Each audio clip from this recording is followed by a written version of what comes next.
नमस्कार दोस्तों। रिश्तों की डोर के पहले भाग को आप सबने बहुत प्यार दिया।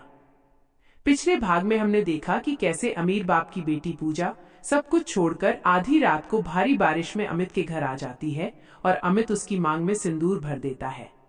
अब आगे सुबह के करीब 6 बज रहे थे। चिड़ियों की चहचहाहट के साथ अमित के छोटे से घर में सूरज की पहली किरण खिड़की से अंदर आ रही थी। पूजा की आंख खुली तो उसने खुद को एक छोटे से बिस्तर पर पाया। छत पर पुराना पंखा चल रहा था और सामने की दीवार पर अमित और उसके स्वर्गीय पिता की एक धुंधली सी तस्वीर टंगी थी। पूजा कुछ पलों के लिए ठहर गई। उसने कल रात की सारी बातें याद की। उसने मुस्कुराते हुए अपनी मांग में सजे लाल सिंदूर को आईने में देखा। आज उसकी जिंदगी बदल चुकी थी। वो उठकर जैसे ही कमरे से बाहर आई, उसने देखा कि अमित की मां कावेरी जी रसोई में चाय बना रही थीं। पूजा भागकर उनके पास गई और बोली, माँ जी, आप इतनी सुबह क्यों उठ गईं? लाइए, चाय मैं बनाती हूँ। कावेरी जी ने मुस्कुराकर पूजा के सिर पर हाथ रखा और कहा, अरे नहीं बेटी, तुम तो इस घर की नई बहू हो और आज तो तुम्हारी पहली रसोई है। हमारी तरफ शगुन के तौर पर आज बहू पहली बार रसोई में कुछ मीठा बनाती है। पूजा का दिल भर आया। इतने बड़े घर से आने के बाद भी उसे जो प्यार इस छोटे से घर में मिल रहा था वो अनमोल था। पूजा ने कहा, ठीक है माँ जी, आज मैं आप दोनों के लिए सूजी का हलवा बनाऊंगी। पूजा रसोई में काम करने लगी। उसे बड़े बड़े चूल्हे और मॉडर्न किचन की आदत थी, पर यहाँ एक छोटे से गैस स्टोव पर काम करना उसके लिए नया अनुभव था। फिर भी उसने पूरे दिल से हलवा तैयार किया। तभी अमित भी सोकर उठ गया। जब उसने पूजा को रसोई में अपनी माँ के साथ हंसते खेलते काम करते देखा तो उसके चेहरे पर एक सुकून भरी मुस्कान आ गई।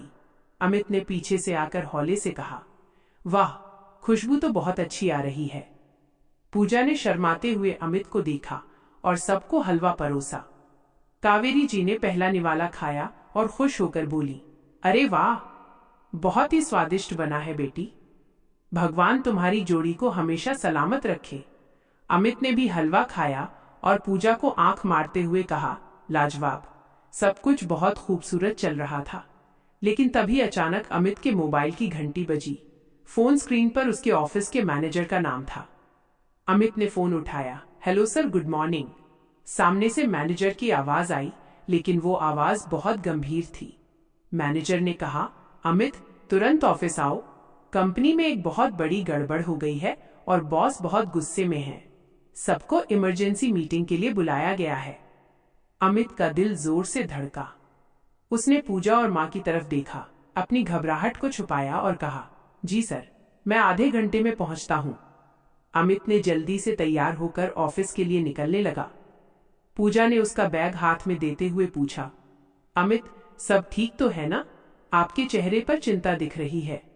अमित ने पूजा के गाल को छुआ और कहा, हाँ पूजा, सब ठीक है, बस ऑफिस का एक जरूरी काम है। तुम माँ के साथ आराम करो, मैं शाम तक आता हूँ। अमित जैसे ही ऑफिस पहुंचा, वहां का माहौल पूरी तरह बदला हुआ था।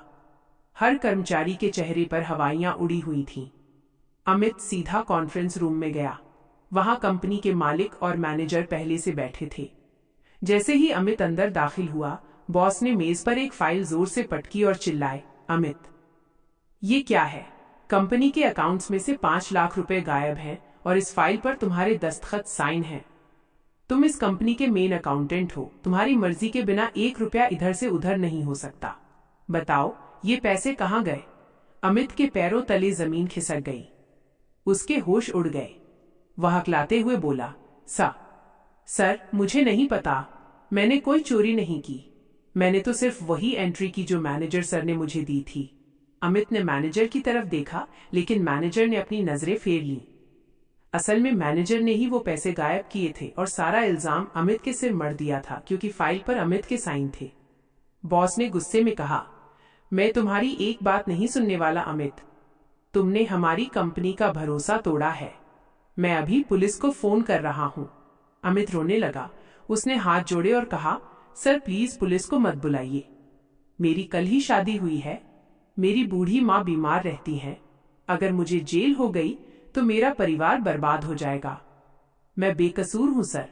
बॉस को थोड़ा तरस आया, या शायद वो पुलिस के चक्करों में नहीं पड़ना चाहते थे। उन्होंने कहा, ठीक है, मैं पुलिस को नहीं बुला रहा, लेकिन तुम इसी वक्त इस कंपनी से टर्मिनेट निकाल दिए किए जाते हो। और हाँ, अगले 15 दिनों के भीतर तुम्हें ये 5 लाख रुपए कंपनी को वापस लौटाने होंगे, वरना मैं तुम्हें जेल भिजवा कर ही दम लूंगा। अब दफा हो जाओ यहां से।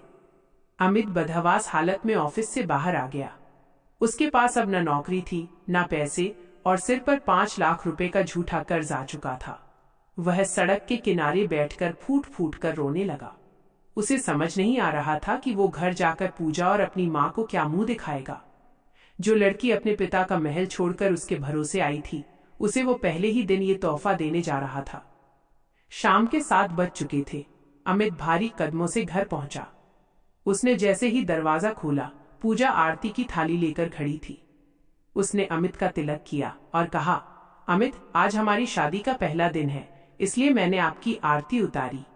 लेकिन जैसे ही पूजा ने अमित के चेहरे को देखा, वो चौंक गई। अमित की आंखें लाल थीं और वो कांप रहा था। पूजा ने आरती की थाली रखी और अमित के दोनों हाथ पकड़कर पूछा, अमित, क्या हुआ? आप रो रहे हैं? प्लीज मुझे बताइए, क्या बात है? अमित और खुद को रोक नहीं पाया।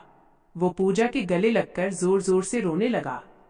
उसने रोते हुए पूजा और अपनी माँ को ऑफिस की सारी बात सच सच बता दी। ये सुनकर माँ के हाथ से पानी का ग्लास छूटकर गिर गया। माँ रोने लगी, हे भगवान, मेरे बच्चे ने कभी किसी की अठन्नी भी नहीं चुराई, उस पर इतना बड़ा कलंक। अब 15 दिन में 5 लाख रुपए कहाँ से आएंगे? अमित ने अपना सिर पकड़ लिया और कहा, पूजा, मुझे माफ कर दो।